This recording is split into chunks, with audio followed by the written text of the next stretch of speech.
বেলা ভালোই হয়েছে। আমি যাচ্ছি জঙ্গলে কিছু ফুল তুলে আনতে, বাজারে বিক্রিও করতে হবে। ঠিক আছে, সাবধানে যাস। আজকাল শুনেছি জঙ্গলে নাকি সাপের উপদ্রব বেড়েছে। পা ফেলার আগে অবশ্যই আশেপাশে দেখে নিস। চিন্তা করো না, আর ঘরের সব রান্না আমি করে গিয়েছি। তুমি বিশ্রাম নিও। আমি বাড়ি থেকে বের হলেই তুমি কাজ করতে শুরু করে দাও, আর এতে তোমার শরীরটা আরো বেশি খারাপ হয়। আমার চিন্তা বাদ দে, এখন নিজের সংসার করার বয়স হয়েছে। নিজের জন্য একটু চিন্তা কর। বাবা মারা যাওয়ার পর থেকে তো তুমি নিজের চিন্তা না করে আমাকে বড় করেছো, আর এখন তুমি অসুস্থ হয়ে গেছো। আমি তোমাকে রেখে নিজের সংসার কি করে করব? চিন্তা করো না, দেখো একদিন আমাদের কাছে অনেক টাকা আসবে। আমি তোমাকে শহরের সবচেয়ে বড় হাসপাতালে চিকিৎসা করাবো। তোর সব স্বপ্ন পূরণ হোক, আর আমার স্বপ্নটাও যেন পূরণ হোক। একটা ভালো সুন্দর বরের সাথে তোর বিয়ে হোক।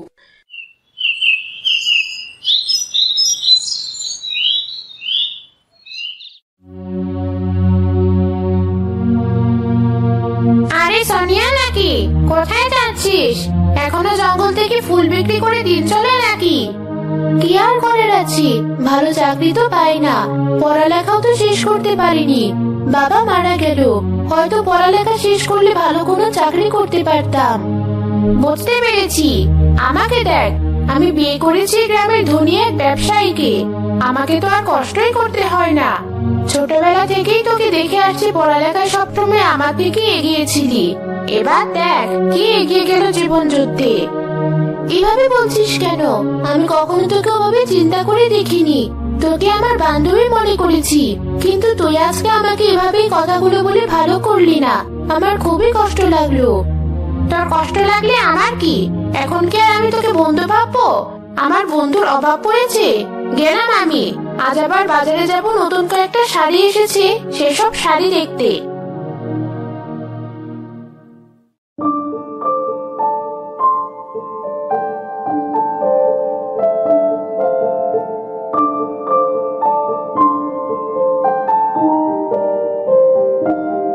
জঙ্গলে আশেপাশে কোথাও ফুল পাচ্ছি না।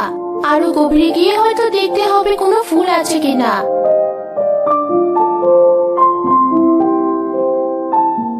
মনটা বড়ই খারাপ হয়ে গেল। এভাবে দিনগুলো না গেলেও পারতো। বাবার যদি অকাল মৃত্যু না হতো, তাহলে আমিও হয়তো পড়ালেখা শিখি শহরে এখন কোথাও বড় একটা চাকরি করতাম।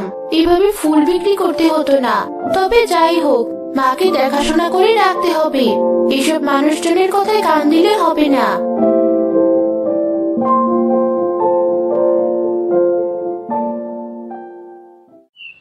ওই তো লাল রঙের কিছু ফুল দেখা যাচ্ছে, এগুলোই বরং বাজারে নিয়ে যাই। সোনি অনেক ফুল নিয়ে বাজারে বিক্রি করে এরপর বাজার সদাই করে বাড়ি ফিরে।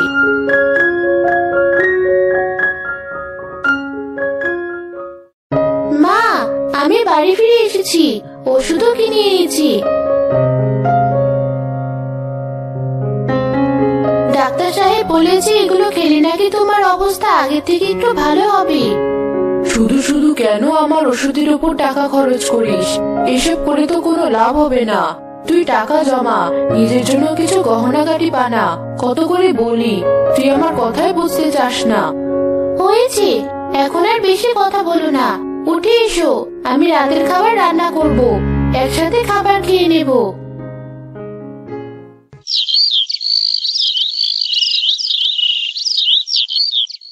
মা, আমি ভাবছি আজ জঙ্গলের একটু গভীরে যাব, কারণ আশেপাশে সব ফুল শেষ হয়ে গেছে। জঙ্গলের গভীরে গেলে খুবই অদ্ভুত অদ্ভুত আর সুন্দর ধরনের ফুলও পাওয়া যায়, সেগুলো একটু বেশি দামে বিক্রি করা যাবে। তবে একটু সতর্কতার সাথে কাজ করিস, অত গভীরে না গেলে হয় না।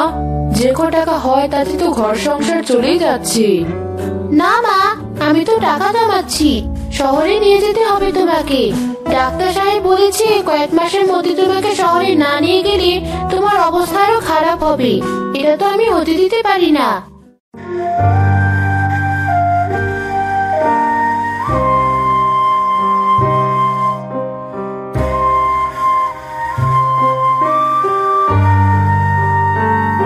জঙ্গলের গভীর পর্যন্ত এসে পড়েছি। আরো গভীরে যেতে হবে মনে হয়। আশেপাশে তো কোথাও কোনো ফুলই দেখছি না।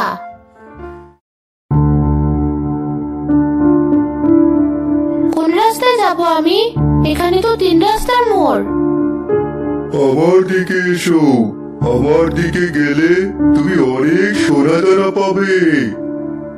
তুমি আমার দিকে এসো।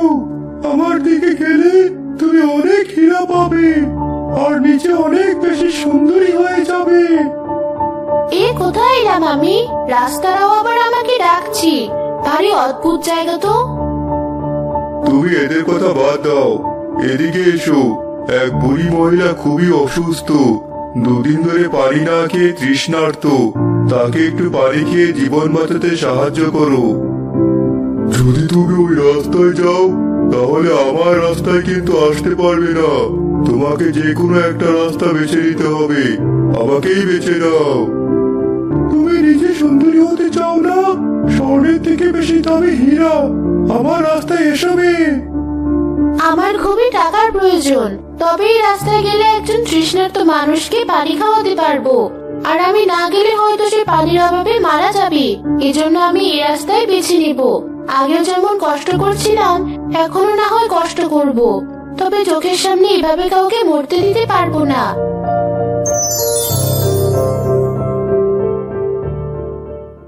রাস্তা তো শেষই হচ্ছে না। কোথায় সেই বুড়ি মহিলা যাকে পানি খাওয়াতে হবে? কোনো বুড়ি মহিলা নেই। আর একটু সামনে গিয়ে দেখবে সেখানে একটা সিন্ধুক আছে। সেই সিন্ধুকে সোনা দানা গহনা কোনো কিছুরই অভাব নেই। সবকিছুই তোমার।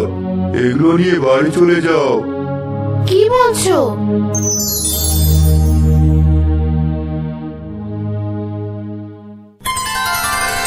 আমার তো বিশ্বাসই হচ্ছে না, এত কিছু আমার। হ্যাঁ, কারণ তুমি লোভ করোনি। তুমি সততার সাথে একজন মানুষের প্রাণ বাঁচানোর জন্য খালি রাস্তায় এগিয়ে এসেছিলে। এজন্যই এটা তোমার পুরস্কার। ধন্যবাদ তোমাকে। আমি তোমার এই উপকারের কথা মনে রাখবো।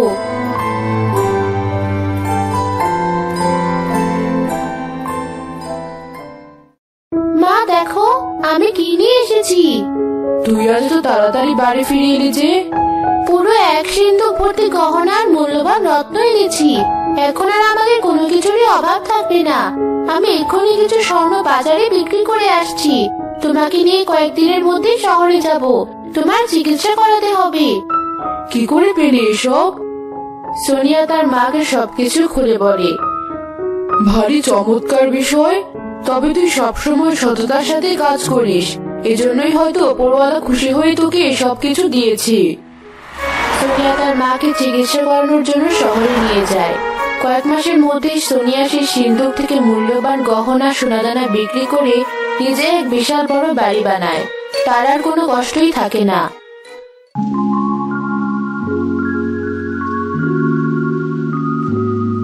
আরে, এ বাড়ি কার? গ্রামে নতুন বাড়ি কে করলো? আমি বাড়ি সম্পর্কে কোনো কিছুই তো জানি না। গিয়ে দেখি এ বাড়িতে কে থাকে। নতুন কেউ এলো নাকি?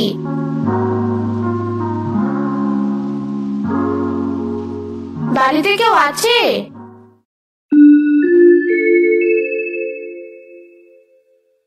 আরে বিথি, বাড়িতে আয়। সোনিয়া, তুই এ বাড়িতে কি করছিস?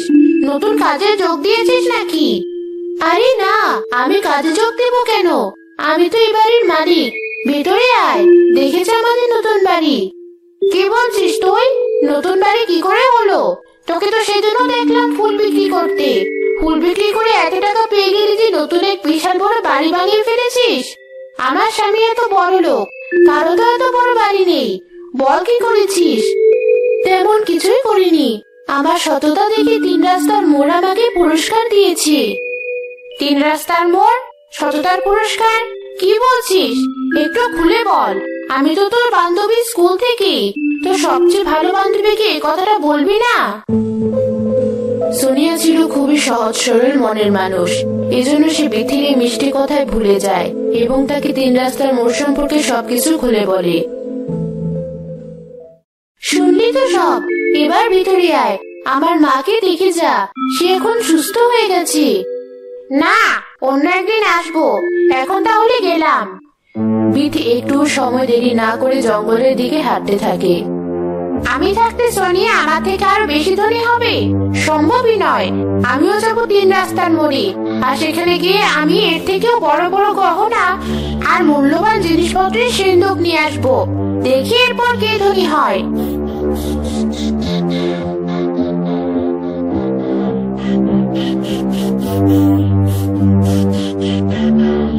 এই তো 3 রাস্তার মোড়। এখন কোন রাস্তায় যেতে হবে?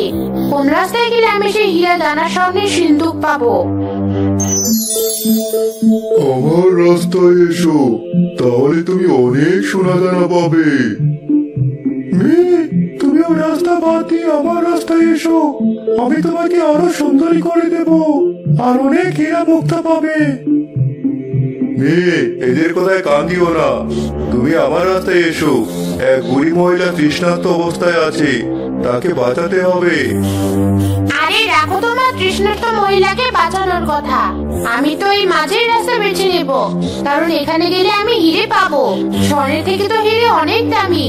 তাহলে আমি সোনিয়ার থেকেও বড় বাড়ি বানাতে পারবো, আর আমি নিজেও আরো বেশি সুন্দরী হয়ে যাব। বিথি 2 নম্বর রাস্তা দিয়ে হাঁটতে থাকে।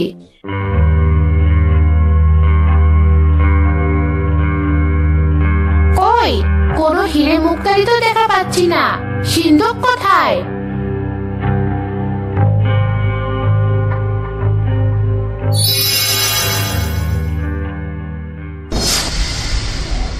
আরে এ কি হলো আমার সাথে? আমার হাতের এই অবস্থা কি করে হলো? আমি দেখতে তো কালো কি করে হয়ে যাচ্ছি? এটাই তোমার পাপের ফল। তুমি একজন বুড়ি মহিলাকে একটু পানি খাওয়ানোর বদলে এখানে চলে এসেছিলে, নিজে সুন্দর হওয়ার জন্য আর হিরে মুক্ত পাওয়ার জন্য। এই জন্যই তোমাকে এই শাস্তি দেওয়া হলো। এখন থেকে সবসময় তুমি এই কুৎসিত চেহারা নিয়ে চলাফেরা করবে। আমার ভুল হয়ে গেছে, আমাকে ক্ষমা করে দাও। আমি লোভে অন্ধ হয়ে গিয়েছিলাম, আর কখনো এমন করব না। তুমি তোমার ভুল বুঝতে পেরেছো, এতে আমি খুশি হলাম। তবে আজ থেকে দীর্ঘ 6 মাস তুমি যদি সবার সাথে ভালো ব্যবহার করো, তাহলে ধীরে ধীরে তোমার শরীরের রং আবারও ঠিক হয়ে যাবে। আর তা না হলে এমন কুৎসিত শরীর নিয়ে তোমাকে বাকি জীবন কাটাতে হবে। আমি বুঝতে পেরেছি। এখন থেকে 6 মাস কেন, আর কখনোই কারোর সাথে খারাপ ব্যবহার করব না, আর নিজের মনে লোভ আনবো না।